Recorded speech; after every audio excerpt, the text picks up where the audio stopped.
Ela já foi a última palavra em telefonia celular e criou alguns dos modelos mais desejados do início do século, e também alguns dos mais resistentes de todos os tempos. Mas apesar de seu pioneirismo, a Nokia não conseguiu se manter por muito tempo no topo do mercado de telefonia celular. E a gigante, que parecia invencível, viu seu império ruir e precisou buscar outros caminhos para sobreviver. E nesse vídeo, você vai entender por que a Nokia caiu e os erros que a levaram a ser uma marca do passado. A Finlândia é conhecida como um país de qualidade de vida, de pilotos de Fórmula 1 e de uma das maiores empresas de telefonia do mundo, a Nokia. Só que apesar de ser conhecida em todo o planeta por ser uma empresa de telefonia, a história da Nokia começou de uma maneira bem diferente. Fundada há mais de 150 anos por Frederick Idestam, a empresa começou como uma fábrica de papel, um negócio promissor que logo ganhou uma segunda unidade próxima ao Rio Nokia.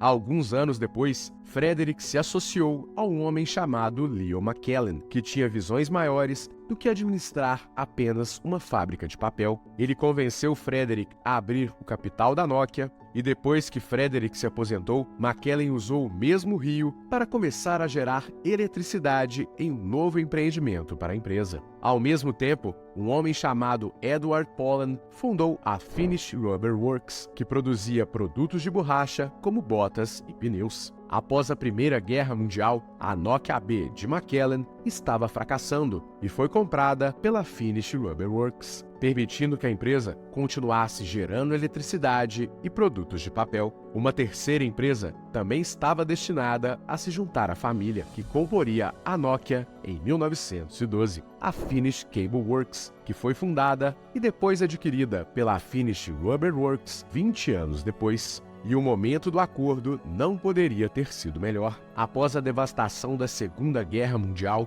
a União Soviética estava desesperada para reconstruir sua infraestrutura. E a Finnish Cable Works, uma empresa que vendia cabos telefônicos e elétricos, estava posicionada para fazer fortuna. Com os bolsos cheios, a empresa logo começou a se expandir para outras localidades. E além de novos mercados, ela também passou a atuar em outros segmentos, como produção de TVs, fabricação de papel, máscaras de gás, plásticos e até produtos químicos. Isso só para citar alguns produtos. E enquanto crescia, a empresa investia muito em pesquisa e desenvolvimento, sempre à procura de um novo segmento no qual poderia atuar. O início do novo foco aconteceu no começo dos anos 70, quando a Nokia inventou uma nova chave digital para centrais telefônicas. Isso iniciou uma longa história de desenvolvimento de tecnologia telefônica, que ajudou a transformar os sistemas de celulares usados em todo o mundo. No final dos anos 60, a Nokia já produzia rádios-telefones que eram usados em carros e pelas forças militares. Um negócio bem-sucedido que cobria 100% do território finlandês antes do fim da década de 70.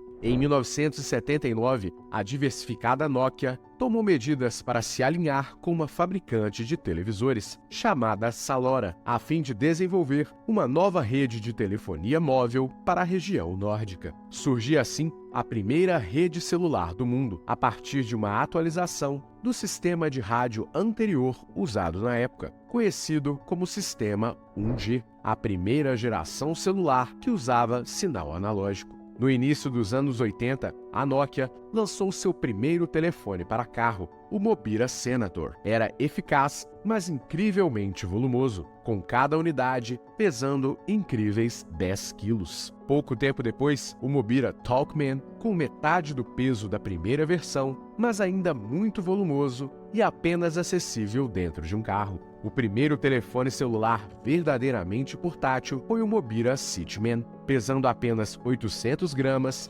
mas veio com um preço muito exorbitante, 24 mil marcos finlandeses, o equivalente a $8.200 americanos nos dias de hoje. Devido ao seu preço elevado, o Sitman não foi muito popular até que um dia o presidente Mikhail Gorbachev, presidente da União Soviética, foi fotografado usando o modelo em Helsinki em 1987. Quase que do dia para a noite, o celular se transformou em um símbolo de status e possuí-lo provaria riqueza e poder. Foi assim que o celular ganhou o apelido de Gorby, em homenagem ao presidente soviético. Posteriormente, a Nokia continuou desenvolvendo sua rede celular, estabelecendo a rede GSM 2G, que passou de sinal analógico para sinal digital, e em 1987, o sistema 2G tornou-se o padrão em toda a Europa. Ele permitia que dados fossem enviados digitalmente, abrindo caminho para mensagens de textos SMS. E em julho de 1991, o primeiro-ministro finlandês fez a primeira ligação telefônica na rede 2G e cerca de um ano depois, a primeira mensagem de texto do mundo foi enviada com os dizeres Feliz Natal. Em poucos anos, o sistema 2G acabaria por dominar o mundo, alcançando mais de 3 bilhões de usuários. Apesar de todo o desenvolvimento, no início dos anos 90, a Nokia enfrentava problemas financeiros e, na tentativa de tentar simplificar o negócio, começou a vender divisões e criar entidades separadas. E a primeira a ser vendida foi a indústria de papel, o seu primeiro negócio. Pouco tempo depois, foi a vez do conglomerado se desfazer da produção de pneus e borracha e depois de outros setores, o que a fez se concentrar em uma única área: telecomunicações. Em 1994, a Nokia lançou sua série 2100, um novo celular de nível básico projetado para qualquer pessoa, que incluía o icônico toque da Nokia e o jogo Snake. Com esses diferenciais, a demanda foi tão alta que originalmente a Nokia previa a produção de apenas 400 mil unidades, mas acabou vendendo mais de 20 milhões de unidades em todo o mundo. Com todo esse sucesso, a Nokia não conseguia produzir o suficiente para atender a demanda e viu que os gerentes estavam tentando comprar apenas a quantidade necessária de materiais para manter suas fábricas produzindo. Por causa desse descompasso, eles criaram uma nova divisão para reformular toda a sua cadeia de suprimentos. E após implementá-la, só na Europa Ocidental, o número de usuários de telefones celulares aumentou de 5 milhões para 23 milhões em apenas 4 anos. Enfrentando os mesmos desafios que outras marcas como Ericsson e Motorola, a Nokia teve que fazer mudanças drásticas se quisesse acompanhar a demanda crescente por telefones celulares em todo o mundo. E ao invés de depender de um fornecedor no Japão, a Nokia aprendeu a construir por si própria a sua tecnologia. E para resolverem o problema na cadeia de suprimentos, eles também terceirizaram os seus plásticos para outra empresa finlandesa, que possuía 5 fábricas ao redor do mundo. Com essa estrutura, a Nokia rapidamente superou seus concorrentes de 1996 a 2001, multiplicando a sua receita por 5 vezes, o que torna a sua escalada verdadeiramente surpreendente a partir de sua dominação da indústria, tornando-se a maior provedora de telefones móveis do mundo, posição que manteve durante 14 anos. E assim, parecia que nada poderia deter a ascensão da Nokia, até o momento em que a Apple reinventou o telefone celular. Em 2007, a Apple lançou o iPhone, que marcaria o início do fim para a Nokia. O iPhone era mais do que um dispositivo elegante. Ele era feito de matérias premium e tinha uma grande atualização em relação ao plástico barato usado por outros smartphones. Além disso, ele foi o primeiro smartphone do mundo a apresentar uma tela sensível ao toque multitouch. E assim, da noite para o dia, a revolução do touchscreen para smartphones nasceu, e nos anos seguintes, o mundo começaria a se afastar do plástico físico para os teclados digitais. E assim começou uma sucessão de erros da Nokia. Para começar, enquanto a Apple apostou no sistema iOS e outras empresas apostaram no Android, a Nokia tinha o seu próprio sistema operacional, o Symbian, um sistema lento, ultrapassado e que não era um campo amistoso para desenvolvedores de aplicativos. Dessa forma, enquanto fervia o mercado de aplicativos para celulares, a Nokia já começava muito atrás. já que os principais desenvolvedores não conseguiam inserir os seus produtos na rede da empresa finlandesa, o que na prática fechava a Nokia para todo o mercado de aplicativos que estava em crescimento exponencial na época. Um problema que por si só tornava os celulares da Nokia bem menos atraentes do que os demais. Para se ter ideia, mesmo com um produto como o Nokia N95, que era um celular com internet 3G e câmera de 5 megapixels, o mercado preferiu dar vez ao iPhone, que no lançamento não tinha conexão 3G e tinha câmera de apenas 2 megapixels. Ou seja, apesar de ter instrumentos melhores, a Nokia já não tinha atrativos para o grande mercado,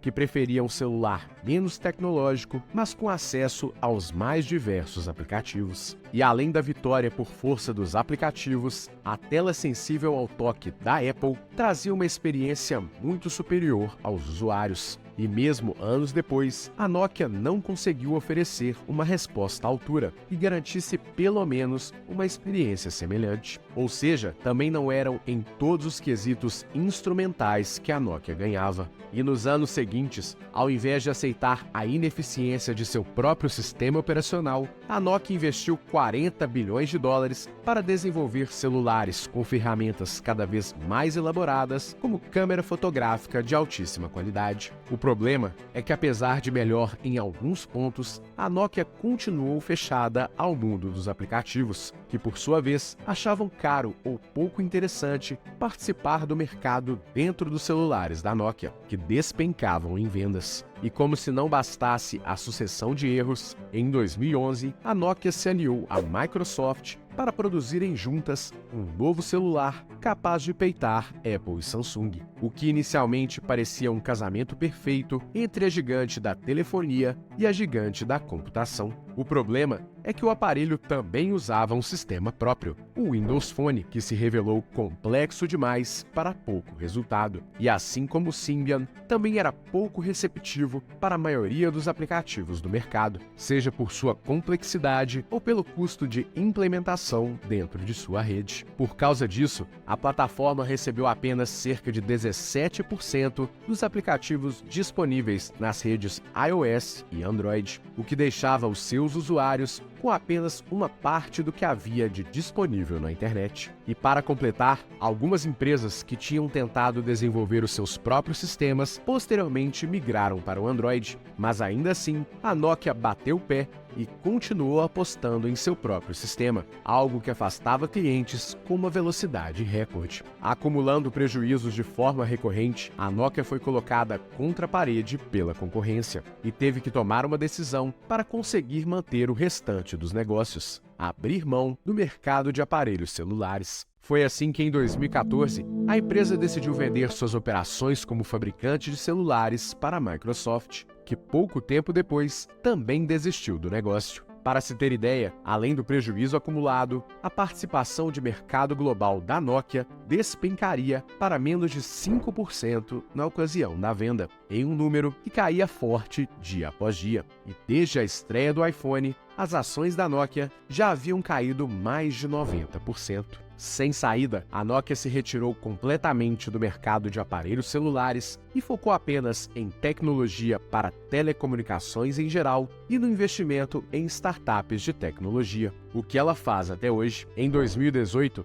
a empresa vendeu a licença do nome Nokia para a HMD Global, empresa que recentemente lançou uma linha de celulares com a marca Nokia, mas que não fez barulho nenhum no mercado. E hoje, a Nokia continua como uma empresa relevante dentro da Europa, especialmente pela tecnologia agregada que possui no setor de telecomunicações. Mas, ainda assim, a empresa hoje é bem menor do que em seu auge e, pelo visto, parece não ter interesse em voltar ao mercado que um dia foi campeã. E ao final, resta a lição de que não basta ser bom uma vez, é preciso ser bom sempre para continuar no topo. De toda forma, não se pode desprezar as idas e vindas da empresa, e como ela, soube se sobressair depois de várias dificuldades. E assim, fica a pergunta: será que a Nokia será novamente protagonista na economia mundial? Será que ela vai dominar outro setor em um futuro próximo? Compartilhe com a gente a sua opinião.